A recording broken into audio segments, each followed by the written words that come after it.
2025 고압 1223호 사건 법정 촬영 등 허가 결정에 관해서 고지하겠습니다. 오네요. 헌법 제27조 제3항 제4항의 취지, 피고인이 널리 알려져 있는 공인으로 국민적 관심이 지대한 사안이라는 점 등을 고려하여 이 사건 선고 공판 절차의 법정 촬영 신청에 대해서 다음과 같이 허가합니다. 다음 촬영 일시, 금일 제13회 공판기일 개시 시부터 종료 시까지 촬영 장소, 이 법정인 서관 중법정 311호, 촬영 주체 법원, 촬영 및 중계 방식, 영상용 카메라를 이용한 촬영 및 생중계, 그리고 기술적 사정에 따른 다소의 지연이 있을 수 있습니다. 촬영 기계는 법원 자체의 영상용 카메라입니다. 그리고 재판장은 재판 중계로 인하여 국가의 안전보장 또는 안녕 질서를 방해하거나 선량한 풍속을 해할 염려가 있을 때 법정 질서 유지를 위하여 필요하다고 인정하는 때에는 촬영 중계를 일시 중단시킬 수 있습니다. 또한 소송 관계인의 변론권, 방어권, 기타 권리의 보호, 법정의 질서 유지 또는 공공의 이익을 위하여 촬영 및 중계 등의 시간, 방법을 제한하는 등 필요한 조치를 할 수 있습니다. 구속 피고인에 대한 촬영 등 행위는 수갑 등을 풀어 불구속 상태로 한 후에 합니다. 그리고 금일 공판 개정에 앞서서 법정 질서 유지와 관련한 안내 말씀을 드리겠습니다. 법원조직법 제58조에 의하여 재판장은 법정의 존엄과 질서를 해칠 우려가 있는 사람의 입정 금지 또는 퇴정을 명할 수 있고, 그 밖에 법정의 질서 유지에 필요한 명령을 할 수 있습니다. 이러한 재판장의 명령에 위반하는 행위를 하거나 폭언, 소란 등의 행위로 법원의 심리를 방해하거나 재판의 위신을 현저하게 훼손한 사람에 대하여는 20일 이내의 감치에 처하거나 100만 원 이하의 과태료를 부과할 수 있습니다. 따라서 재판이 진행되는 동안 질서를 유지하여 주시기 바랍니다. 이제 2025 고압 1223호 사건 선고 공판을 진행하겠습니다. 관련법에 따라서 속기하도록 하겠습니다. 먼저 소송 관계인 출석 확인하도록 하겠습니다. 특별검사님 어떻게 나오셨죠? 성함 혹시? 특별검사부 김형근, 강노수, 검사 신건호, 김호성, 홍지화, 이상직, 장민태, 양도현, 윤유한 검사 출석했습니다. 다 해서 몇 분 오신 거죠? 9명 왔습니다. 강경호 검사 최진환 검사가 출석했습니다. 그럼 총 몇 분이신가요? 10분, 11분. 네, 그리고 변호인 측에서는 종전대로 유정아 변호사님, 그다음 최명성 변호사님, 최지우 변호사님. 마이크 잘 안 들리나요? 피고인 들어오시라고 하시기 바랍니다.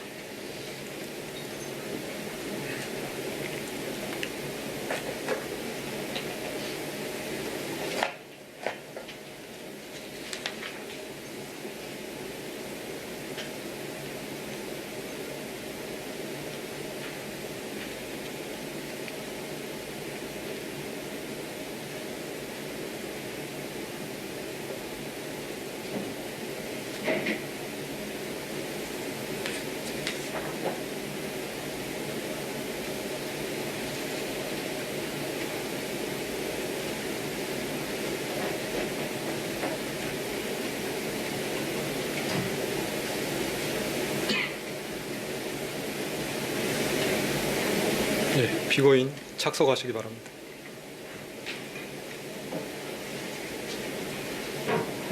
판결 선고는 피고인 착석 상태로 진행하도록 하겠습니다. 진행하도록 하겠습니다. 판결 선고에 앞서 몇 말씀 드리겠습니다. 옛말에 형무등급 그리고 추무리불량이라는 말이 있습니다. 법의 적용에는 그 적용을 받는 사람이 권력자이든 아니면 권력을 잃은 자이든 예외나 차별이 없어야 합니다. 마찬가지로 무죄 추정의 원칙이나 인 두비오 프로레오, 즉 불분명할 때에는 피고인의 이익으로와 같은 법의 일반 원칙도 피고인이 권력자라 하여 혹은 권력을 잃은 자라 하여 다르게 나누어 적용될 수 없습니다. 그것이 공정한 재판의 전제일 것입니다. 재판부는 헌법 제103조에 의거 증거에 따라 판단하였음을 말씀드립니다. 사건에 관하여 살펴보겠습니다. 이 사건 공소 사실은 자본시장과 금융투자업에 관한 법률 위반, 이하 자본시장법 위반이라 합니다. 정치자금법 위반, 특정범죄 가중처벌 등에 관한 법률 위반, 알선수재, 이하 알선수재라고 합니다. 이렇게 셋으로 되어 있습니다. 차례대로 살펴보겠습니다. 첫 번째, 자본시장법 위반의 점 공소 사실은 피고인은 시세 조종 세력인 이모 씨, 권모 씨, 민모 씨, 김모 씨 등 이하 특정인을 언급할 때를 제외하고는 이 사람들을 시세 조종 세력이라 하겠습니다. 이 사람들과 공모하여 2010년 10월 21일경부터 2012년 12월 5일경까지 사이에 도이치모터스 주식의 매매를 유인할 목적 및 시세 고정 및 안정의 목적 등으로 62만 5,093주에 대한 통정 가장 매매를 하고 3,127회의 이상 매매 주문을 제출함으로써 8억 1,144만 3,596원의 부당이득을 취득하였다는 것입니다. 공소사실의 2010년 10월 21일경부터 2012년 12월 5일경까지 사이에 피고인의 자금이나 주식이 도이치모터스 주식 매매에 이용된 것으로 공소 제기된 것은 2010년 10월 22일경부터 2011년 1월 13일경까지 피고인의 대신증권 계좌 주식 18만 주와 20억 원이 입금된 미래 에셋대우 계좌가 이용된 것, 2011년 3월 30일 2만 3천 주를 하나투자증권 계좌로 매수한 것, 2012년 7월 25일경부터 2012년 8월 9일경까지 19,635주를 하나투자증권 계좌로 매수한 것 등 크게 3개의 행위로 나누어집니다. 그 이외의 기관에 관하여는 피고인의 자금이나 주식이 시세 조정에 이용되었다는 공소사실 기재는 없습니다. 이 부분 공소사실은 피고인이 시세 조종 세력과 공모하여 공동정범으로 시세 조종에 가담하였음을 전제하고 있습니다. 이에 대하여 피고인은 시세 조종 행위에 관하여 인식이 없었고 시세 조종 세력과 공모하여 공동정범으로 가담하지도 아니하였다는 취지로 주장합니다. 즉 쟁점은 피고인이 시세 조종 행위에 대하여 인식이 있었는지 여부, 인식이 있었다고 할 경우 피고인이 시세 조종 세력과 공동정범인지 여부입니다. 기간별로 나누어 살펴보겠습니다. 먼저 2010년 10월 22일경부터 2011년 1월 13일경까지 피고인의 대신증권 계좌 주식 18만 주와 20억 원이 입금된 미래 에셋대우 계좌가 이용된 거래에 관하여 보겠습니다. 이 부분 계좌 거래는 시세 조종 세력에 대한 선행 확정 판결에서 통정 매매 등 시세 조종 행위가 유죄로 인정이 되었습니다. 피고인에게 이러한 시세 조종 행위에 관하여 인식이 있었는지에 대하여 보면 피고인은 미필적으로나마 자신의 자금이나 주식이 시세 조종 행위에 동원될 수 있음을 인식하면서도 이를 용인하였다고 볼 여지가 없지 않습니다. 그 이유는 다음과 같습니다. 첫째, 피고인이 시세 조종 세력이었던 블랙펄 인베스트먼트 대표 이모 씨, 이하 블랙펄이라고 합니다. 등에게 위 주식 매도하고 자금을 일임하여 일임 매매를 위탁한 것으로 보이는데 피고인이 블랙펄 측에 주기로 한 수익금 40%는 일반적인 경우보다 상당히 높습니다. 둘째, 2010년 5월 24일경부터 기존에 보유하던 도이치모터스 주식 69만 주 중 51만 주를 매도하여 오던 피고인이 일임 매매를 통해 2010년 10월 28일경부터 다시 주식을 매수하기 시작하였는데 그와 같이 다시 매수를 시작할 만한 동기가 불분명합니다. 셋째, 2010년 10월 28일경에서 11월 1일경 사이 피고인의 대신증권 계좌에서는 주식 18만 주가 매도되는 사이 피고인의 미래에셋대우 계좌에서는 같은 시기에 더 높은 평균 단가로 주식 11만여 주가 매수되었는데 굳이 이와 같은 양태로 주식을 매매할 이유가 없습니다. 피고인이 증권사를 통해 위와 같은 매매를 확인할 수 있는 상황에서 이러한 매매 양태에 대하여 의문을 가질 수 있었다고 보입니다. 넷째, 피고인이 홈 트레이딩 시스템 거래 관련하여 증권사 직원과 통화를 하면서 자신의 통화가 녹음되는 것을 염려하였는데 정상적인 거래라면 굳이 그와 같이 염려할 이유가 없어 보입니다. 다섯째, 그동안의 수사기관 진술에 일관성이 없습니다. 다만 시세 조정 행위에 대한 인식이 있다고 하더라도 첫째, 저 속기사님, 제가 나중에 스크립트 드릴 테니까 안 하셔도 됩니다. 첫째, 시세 조정 세력 중 누구도 피고인에게 시세 조정에 관하여 직접 알려준 바가 있다고 진술하는 사람이 없어서 피고인이 시세 조정에 있어서 어떠한 역할을 수행하였는지에 관한 자료가 없습니다. 둘째, 피고인은 2010년 10월 28일 10만 주, 11월 1일 8만 주를 민모 씨, 김모 씨의 지시에 따라 블랙펄 대표 이모 씨에게 넘겨주었는데 통정 매매라고 보기 위해서는 그것을 통해 매매가 성황을 이루고 있는 듯한 외관을 형성하여야 하고 행위자에게 그러한 목적 등이 있어야 하나 피고인은 도이치모터스 주식 18만 주를 블랙펄에 넘겨주려는 목적으로 매도 행위를 한 것으로 보일 뿐 더 나아가 피고인에게 매매가 성황을 이루고 있는 듯이 잘못 알게 하거나 그 밖에 타인에게 그릇된 판단을 하게 할 목적까지 있었다고 단정하기 어려워 보입니다. 셋째, 피고인은 2011년 1월 13일 블랙펄 측과 수익금을 정산하면서 대신증권에 있던 주식을 블랙펄 측에서 일방적으로 할인율을 정하여 블록딜로 매각한 것에 항의하기도 하였는데 만약 피고인과 블랙펄이 공모관계에 있었다면 블랙펄이 피고인에게 알리지도 아니한 채 일방적으로 할인율을 정하여 시가보다 약 2억 5천만 원가량 저가로 할인 매각하지는 못하였을 것으로 보입니다. 더욱이 위 블록딜 매매는 정상적인 블록딜이 아니라 블랙펄이 시세 조정을 위한 매수자 확보를 위하여 이루어진 것으로 이는 전체적으로 보면 공모 범행인 시세 조정 수행을 위해 이루어진 것인데 이와 관련하여 블랙펄이 시세 조정에 협력할 블록딜 상대방을 섭외하는 등의 업무를 한 것에 대한 블록딜 수수료 4,200만 원가량을 피고인으로부터 받은 것은 피고인이 블랙펄과 공모관계에 있는 내부자가 아니라 그 공모관계 밖에 존재하는 외보자, 즉 거래 상대방으로 취급되었기 때문으로 이는 피고인이 시세조정 세력과 공모관계에 있지 아니함을 보여줍니다. 넷째, 블랙펄은 2011년 1월 13일 피고인과 수익금을 정산하면서 피고인의 계좌에서 발생한 매매 차익만을 대상으로 수익을 정산하였는데 피고인과 블랙펄이 공모관계에 있었다면 피고인의 계좌에서 발생한 매매 차익만 계산할 것이 아니라 이 부분 공소 사실에서 시세 조정 세력이 시세 조정에 사용한 다른 계좌들 20여 개에서 발생한 매매 차익도 함께 고려하여 정산을 하였어야 할 것인데 그와 같은 형태로 정산이 이루어진 바 없습니다. 이러한 사정들 때문에 시세 조정 세력이 피고인을 공동정범으로 여기며 함께 범행을 수행하려는 의사가 있었다고 보이지 않습니다. 따라서 가사 피고인이 시세 조정 행위에 대한 인식이 있으면서 이를 용인하였다 하더라도 피고인에게 방조의 성립은 변론으로 하더라도 공동정범이 성립할 수는 없다고 보입니다. 이 사건에서 방조의 성립 여부는 공방의 대상이 아니었기 때문에 방조의 성립 여부에 관하여는 더 나아가 판단하지 아니합니다.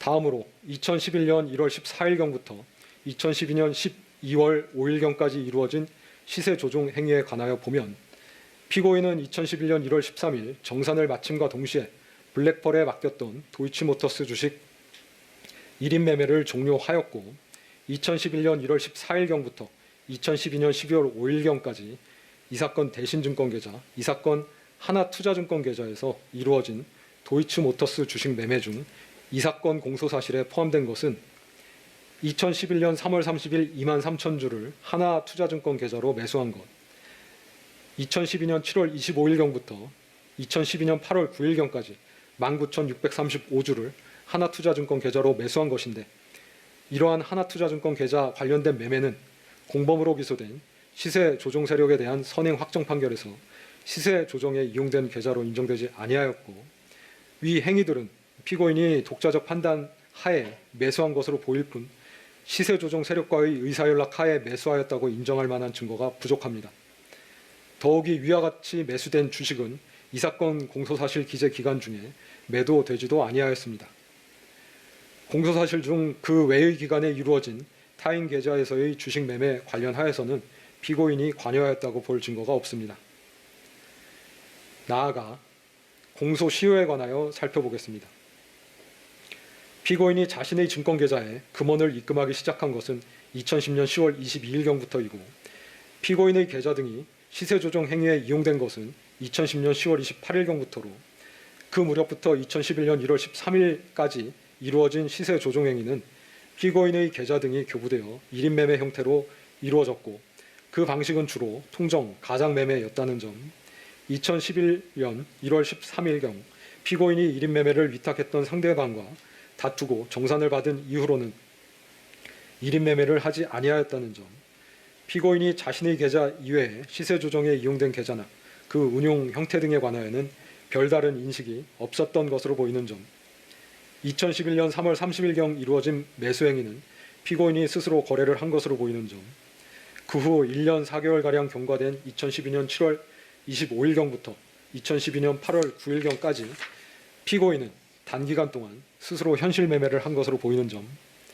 그 이외의 기간에는 피고인의 계좌나 자금이 이 사건 시세 조정 행위에 이용된 것은 없는 것으로 보이는 점 등을 종합하여 보면 2010년 10월 22일경부터 2011년 1월 13일경까지 이루어진 행위, 2011년 3월 30일경 매수 행위, 2012년 7월 25일경부터 2012년 8월 9일경까지 이루어진 행위는 주식거래의 주체 및 운용 형태, 시간적 이격 등에 비추어 그 전체에 대하여 범위의 단일성과 계속성이 인정된다고 보기 어려우므로 2010년 10월 22일경부터 2011년 1월 13일경까지 이루어진 행위, 2011년 3월 30일경 매수 행위, 2012년 7월 25일경부터 2012년 8월 9일경까지 이루어진 행위는 각각 별개로 공소시효가 진행한다고 봄이 상당합니다.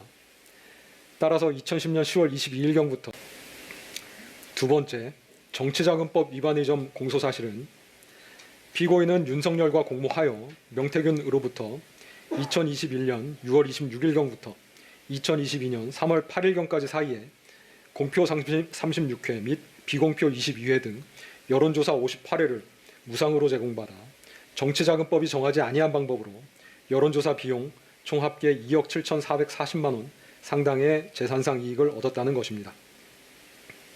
이 부분 공소사실은 여론조사가 피고인 부부의 전속적 이익을 위하여 실시되었음, 즉 여론조사가 피고인 부부에게 전속적으로 제공되기 위하여 실시되었음을 전제합니다. 명태균이 대통령 선거 후보들에 대한 여론조사를 실시하고 이에 관한 결과를 문자 등으로 피고인 부부에게 14회가량 제공하였던 점, 명태균이 피고인 부부에게 김영선의 국회의원 선거 공천을 수차 부탁하였던 점, 결과적으로 김영선이 국회의원 선거 공천을 받았던 점 등을 종합하면 명태균이 무상으로 여론조사 결과를 피고인 부부에게 제공하였고 그 대가로 피고인 부부가 영향력을 행사하여 김영선이 국회의원 선거 공천을 받은 것은 아닌가 의심이 가기는 합니다.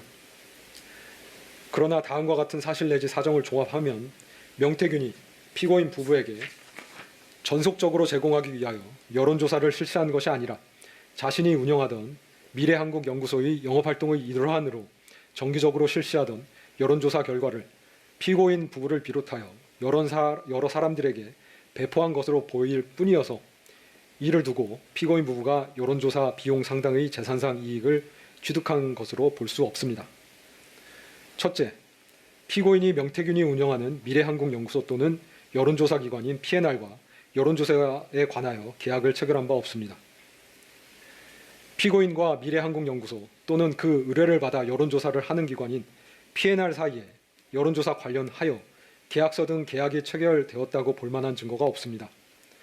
더욱이 윤석열이 국민의힘 대통령 선거 후보자로 결정된 이후의 여론조사 관련 계약은 피고인이 개인적으로 할 것이 아니라 대통령 후보 선거 캠프에서 담당하였을 법한데 대통령 후보 선거 캠프에서 미래한국연구소나 P&R과 계약을 체결하였다고 볼 만한 사정은 보이지 아니합니다.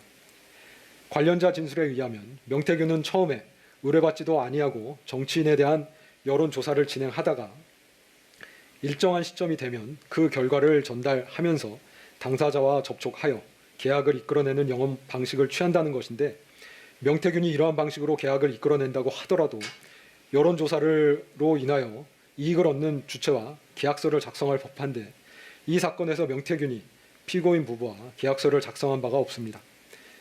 명태균은 국민의힘 관련 기관인 여의도 연구원과는 2021년 4월 및 5월경 각각 여론조사에 관하여 계약서를 작성하였는데 비슷한 시기인 2021년 6월경 피고인 부부를 만났으면서도 피고인 부부와는 여론조사에 관하여 계약서를 작성한 바가 없습니다.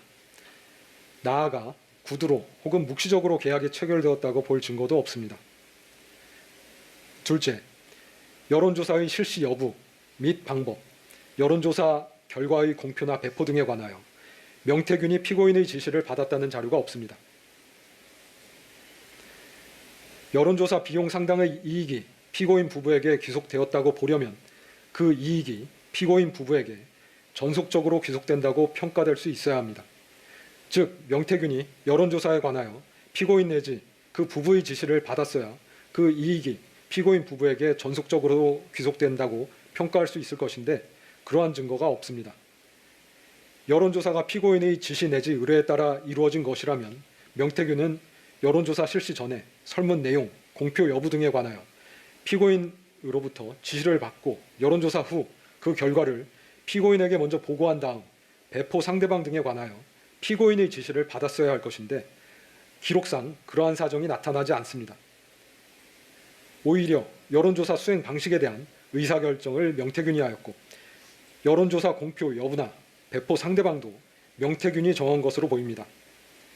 피고인 부부에게만 제공된 여론조사는 3회에 불과하고 나머지는 다른 사람들에게도 함께 제공되었습니다. 즉 피고인 부부는 명태균이 실시한 여론조사 결과를 배포받는 상대방들 중 하나였을 뿐 여론조사 결과가 전속적으로 귀속되는 주체였다고 평가되지 않습니다. 셋째, 명태균은 피고인 부부를 만나기 전부터 미래한국연구소의 비용으로 여론조사를 실시하고 있었습니다. 이와 같이 미래한국연구소의 비용으로 여론조사를 실시한 이유는 그 홍보 효과를 통해 미래한국연구소가 얻는 이익이 있었기 때문으로 보입니다. 미래한국연구소를 실질적으로 운영한 명태균은 피고인 부부와 2021년 6월 18일경 처음 만났는데 그 이전인 2021년 4월 18일경부터 미래한국연구소의 비용으로 여론조사를 정기적으로 실시하여 이를 머니투데이를 통해 공표하였고 머니투데이를 통한 여론조사 공표는 같은 해 7월 3일까지 11회 계속되었습니다. 머니투데이는 미래한국연구소와 공동으로 여론조사를 하다가 자체적인 판단에 따라 공동 여론조사를 중단하였고 이에 미래한국연구소는 여론조사를 공표할 언론 매체인 뉴데일리와 다시 계약을 체결하게 되어 2021년 7월 28일부터 같은 해 12월 4일까지 총 17건의 여론조사를 미래한국연구소의 비용으로 실시하여 뉴데일리를 통해 공표하였습니다. 즉 뉴데일리를 통해 공표된 여론조사도 원래 머니투데이를 통해 정기적으로 공표하려던 것으로 피고인 부부를 만나기 이전부터 이미 예정되어 있었던 것으로 보입니다. 이와 같이 미래한국연구소의 명태균이 자발적으로 여론조사를 한 이유는 이러한 여론조사를 함으로써 미래한국연구소가 얻는 이익이 있었기 때문으로 보이는데 공표용 여론조사의 경우 여론조사가 공표됨으로써 홍보 효과가 발생하여 이를 보고 미래한국연구소에 여론조사를 의뢰하는 경우가 있었기 때문입니다. 또한 명태균은 스스로의 정치적 성향에 기인하여 영업을 위해 정치 판세를 읽고 분석하기 위해 자발적으로 여론조사를 실시할 동기도 있었던 것으로 보입니다. 이러한 분석을 토대로 피고인 부부에게 선거 관련한 상담 및 조언을 하면서 선거를 도운 것으로 보이는데 명태균이 피고인 부부에게 선거 관련한 상담 및 조언을 하였다고 하여 그것을 두고 여론조사 비용 상당액의 이익을 피고인 부부가 얻은 것으로 볼 수는 없습니다. 넷째, 명태균은 여론조사 비용을 다른 방법으로 이미 충당한 것으로 보입니다. 명태균은 김영선의 소개, 대선 여론조사 공표를 통한 홍보 등으로 김종인, 이준석, 피고인 부부 등과 알게 되어 그들과 친분이 있는 듯한 외관을 형성하였습니다. 그리고 이러한 외관에 기대어 차후 이루어질 지방자치단체 관련 선거 등에서 국민의힘으로부터 공천을 받게 해주겠다며 지방자치단체 관련 선거에 입후보하려는 사람들로부터 여론조사 비용에 상당한 금원을 지급받아 이를 여론조사 비용에 충당하려 하였던 것으로 보입니다. 실제 이 사건 여론조사 비용은 지방자치단체 관련 선거에 출마하려는 예비 후보자들로부터 받은 2억 4천만 원 가량 및 그 외 여론조사를 의뢰한 사람들로부터 받은 돈으로 이미 충당되었던 것으로 보입니다. 다섯째, 명태균이 피고인에게 2022년 3월경 엑셀 파일로 작성된 비용 집계표를 제시하면서 비용 청구를 하였을 것으로 보이지 않습니다. 2022년 3월경 엑셀 파일에 기재된 비용은 과도하게 계산되어 있습니다. 2022년 3월 9일 대통령 선거 이후 그달 하순경 명태균은 피고인을 만난 것으로 보이는데 막 대통령으로 당선된 사람의 배우자에게 허위 내용이 기재된 서류로 비용을 청구한다는 것은 납득하기 어렵습니다. 즉 엑셀 파일은 명태균이 자신이 비용을 들여 여론조사를 하고 정치 판세를 분석하면서 선거에 도움을 주었음을 나타내기 위한 것일 수는 있어도 그것을 가지고 피고인에게 여론조사 비용을 청구하려 하였을 것으로 보이지는 않습니다. 여섯째, 여론조사의 대가로 김영선에 대한 공천을 약속받은 것으로 단정하기도 어렵습니다. 명태균은 강모 씨, 김모 씨 등에게 2022년 5월 2일경 공천은 김건희 여사의 선물이라고 이야기하였습니다. 즉 명태균은 2021년 3월 말경 피고인으로부터 여론조사 비용을 받는 대신 김영선에 대한 공천을 약속받았다는 취지로 강모 씨, 김모 씨 등에게 이야기한 것으로 보입니다. 그런데 만약 피고인이 2021년 3월 하순경 명태균을 만나 여론조사의 대가로 김영선에 대한 공천을 확언하였다면 명태균이 2021년 4월 2일경부터 5월 9일경까지 이준석, 윤상현, 피고인 부부, 한모 씨 등 여러 사람들에게 지속적으로 연락하면서 김영선을 공천해 줄 것을 부탁하지는 아니하였을 것입니다. 특히 피고인에게 거듭하여 공천을 부탁하지는 아니하였을 것입니다. 실제 김영선에 대한 공천은 국민의힘 공천심사위원회에서 위원들 사이의 토론을 거쳐 투표에 의하여 결정된 것으로 보입니다. 이상의 이유로 이 부분 정치자금법 위반 공소사실은 범죄 증명이 없습니다. 세 번째, 알선 수재의 점 공소사실은 피고인은 전성배와 공모하여 윤영호로부터 윤석열 대통령의 직무와 관련하여 통일교의 각종 프로젝트와 행사에 대한민국 정부가 예산 등을 지원해달라는 요청과 함께 2022년 4월 7일경 802만 원 상당의 샤넬 가방과 엑스불상의 천수삼 농축차를 2022년 7월 5일경 1271만 원 상당의 샤넬 가방과 엑스불상의 천수삼 농축차를 2022년 7월 29일경 6,220만 원 상당의 그라프 목걸이를 제공받아 대통령 등 공무원의 직무에 속한 사항의 알선에 관하여 합계 8,293만 원 상당의 금품을 수수하였다는 것입니다. 이 부분 공소사실 관련하여 피고인 측은 2022년 4월 7일경 및 같은 해 7월 5일경 샤넬 가방 등을 2번 수수한 사실은 인정하지만 구체적인 청탁이 없었고 2022년 7월 29일경 목걸이를 수수한 사실이 없으며 가사 청탁이 있었다고 하더라도 청탁 내용과 수수된 금품 사이에는 어느 정도 대가 관계가 존재하여야 되는데 청탁 내용에 비해 수수된 금품의 가액이 너무 적어 대가 관계가 존재한다고 볼 수 없다고 주장합니다. 네, 살펴보겠습니다. 알선은 의뢰 당사자가 청탁하는 취지를 공무원에게 전하거나 의뢰 당사자를 대신하여 스스로 공무원에게 청탁하는 행위, 공무원에게 영향력을 행사하여 의뢰 당사자가 원하는 방향으로 결정이 이루어지도록 돕는 등의 행위를 말하고 공무원의 직무에 속하는 사항의 알선과 수수한 금품 사이에 대가 관계가 있는지는 해당 알선의 내용, 알선자와 이익 제공자 사이의 친분 관계 여부, 이익의 다과, 이익을 수수한 경위와 시기 등 재반 사정을 종합하여 결정하되 알선과 수수한 금품 사이에 전체적 포괄적으로 대가 관계가 있으면 족합니다. 실제 알선 행위가 있을 것을 요하지 않습니다. 2022년 4월 7일경 802만 원 샤넬 가방 등 수수 관련하여 그 수수 사실은 피고인이 인정하고 있고 이를 보강하는 증거도 있습니다. 그러나 그 직전인 2022년 3월 30일경 피고인이 윤영호에게 대선을 도와줘서 고맙다는 취지로 윤영호는 피고인에게 대통령 당선을 축하한다는 취지로 전화통화를 하였으나 이는 의례적인 표현이고 그 대화 내용 중 청탁이라고 볼 만한 것이 없고 그 시경부터 가방을 수수할 당시까지도 청탁이라고 볼 만한 것이 없어 이를 전제로 하여 알선 명목으로 금품을 받은 것으로 볼 수는 없습니다. 따라서 이 부분은 무죄로 판단됩니다. 2022년 7월 5일경 1271만 원 샤넬 가방 등 수수 관련하여 그 수수 사실을 피고인은 인정하고 있고 이를 보강하는 증거도 있습니다. 다만 2022년 7월 5일경 윤영호가 전성배에게 샤넬 가방 등을 전달할 당시에 명시적으로 청탁 내용을 언급한 것은 없는 것으로 보입니다.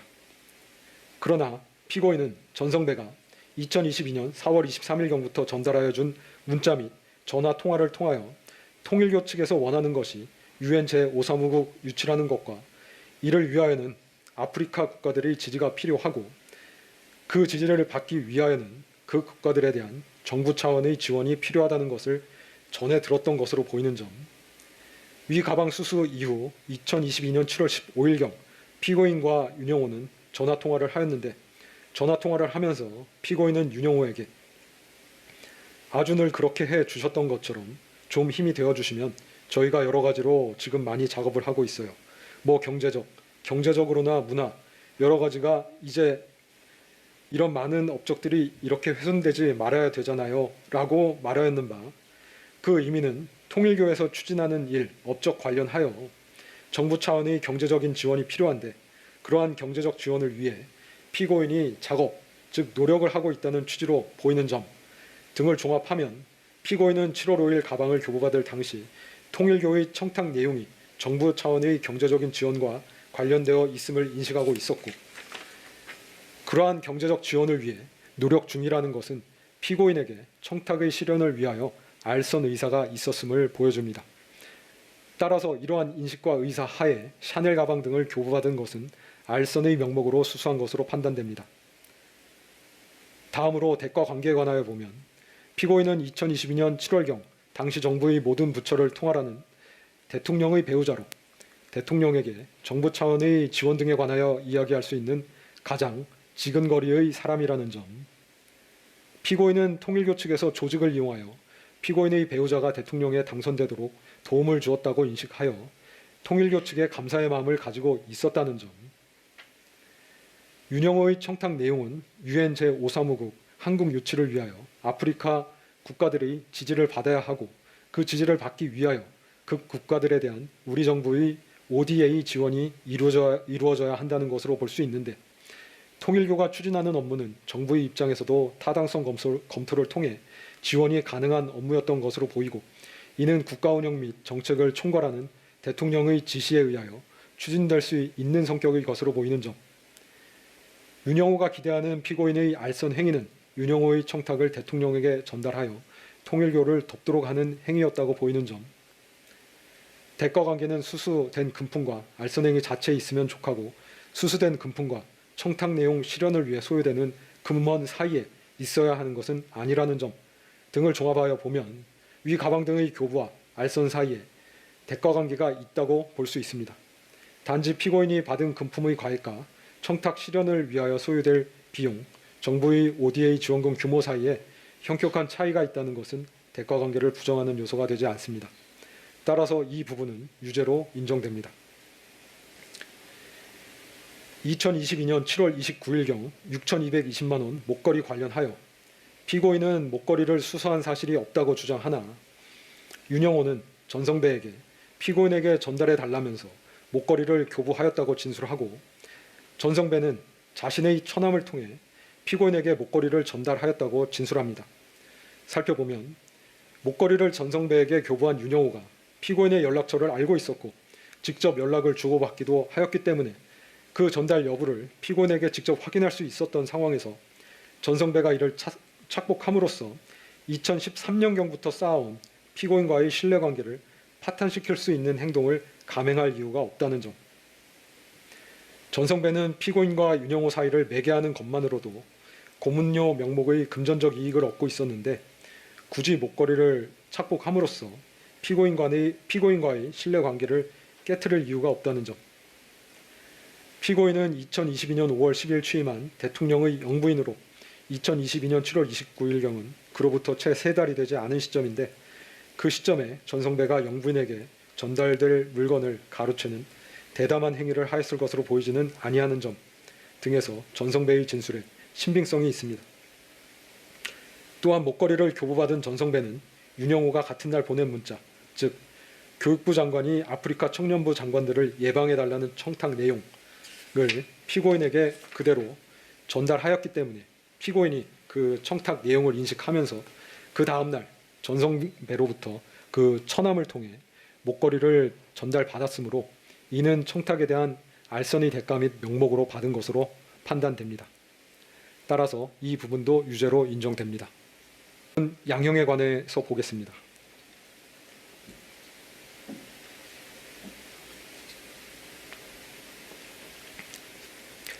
대통령에게는 헌법에 기초한 광범한 국정 운영 권한이 부여되어 있습니다. 대통령 배우자인 영부인에게는 법령상 그러한 권한이 부여되어 있지는 아니합니다. 그렇지만 영부인은 대통령의 가장 가까운 곳에서 대통령에게 지대한 영향을 미칠 수 있고 대통령과 함께 나라를 대표하는 상징적인 존재입니다.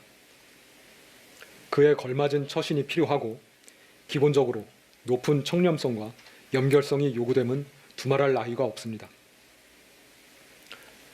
솔선수범을 보이지는 못할 망정 국민에 대하여 반면교사가 되어서는 아니 될 일입니다. 국가와 사회가 발전하기 위한 토대 중 가장 중요한 요소 가운데 하나가 공정입니다. 모든 일은 불편부당하게 공정하게 처리될 수 있어야 한다는 믿음이 사회를 올바른 방향으로 움직이게 합니다. 이러한 공정을 해하는 것이 부패입니다. 부패는 금전적 청탁과 필연적으로 결부됩니다. 물론 영리추구는 거기에 인간의 본성이기는 합니다. 그러나 지위가 영리추구의 수단이 되어서는 아니 됩니다. 권력에 대한 금권의 접근은 다반사일 수 있습니다. 그렇기 때문에 지위가 높을수록 이를 의식적으로 경계해야 합니다. 그런데 피고인은 자신의 지위를 영리추구의 수단으로 오용하였습니다. 윤영호가 전성배를 통해 피고인에게 한 청탁은 금품을 결부시키지 아니하고도 입안이 검토될 수 있는 성질의 것들로 보입니다. 그럼에도 피고인은 이러한 청탁과 결부되어 공여된 고가의 사치품을 뿌리치지 못하고 수수한 다음 이를 가지고 자신을 치장하는 데 급급하였습니다. 거미불로 화이불치라는 말처럼 굳이 값비싼 재물을 두르지 않더라도 검소하게 품위를 유지할 수 있습니다. 또한 피고인은 금품의 수수 관련하여 금품의 전달에 관여한 주변인들에게 허위 진술을 지시하기도 하였습니다. 이러한 점들은 불리한 양형사유로 고려합니다. 다만 위와 같은 금품의 수수를 피고인이 먼저 요구한 바는 없습니다. 피고인이 윤영호의 청탁을 배우자인 대통령에게 전달하여 그 청탁을 실현시키려고 하였다는 정황은 발견되지 아니합니다. 뒤늦게나마 가방 등을 공여받은 자신의 사려 깊지 못한 행동에 대하여 일부 자책하며 반성하고 있습니다. 별다른 범죄 전력이 없습니다. 이러한 점들은 유리한 양형사유로 고려합니다. 그 밖에 피고인의 연령, 직업, 성행, 가족관계, 범행의 경위, 범행 후의 정황 등 이 사건 기록 및 변론에 나타난 모든 양형 요소를 종합적으로 고려하여 형을 정하였습니다. 그리고 유죄로 인정된 부분 중 압수된 목걸이는 몰수하고 몰수되어야 할 가방과 천수삼 농축차는 현재 몰수가 불가능하여 그 가액을 추징합니다. 이에 다음과 같이 선고 자리에서 일어서 주시기 바랍니다.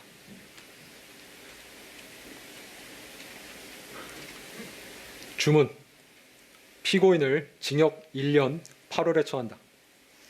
압수된 그라프 목걸이 1개를 몰수한다. 피고인으로부터 1281만 5천 원을 추징한다. 위 추징금에 상당한 금액의 간합을 명한다. 자본시장과 금융투자업에 관한 법률 위반의 점, 정치자금법 위반의 점, 2022년 4월 7일경 특정범죄 가중처벌 등에 관한 법률 위반, 알선 수재의 점은 각 무죄. 피고인은 판결에 대하여 일주일 내에 이 법원에 항소장을 제출해서 항소를 제기할 수 있습니다. 그리고 피고인, 무죄 부분에 대해서 일간지 등에 공시되기를 원하시나요? 그럴 필요까지는 없으신가요? 예. 예, 형사보상 안내문 받아가도록 하시기 바랍니다.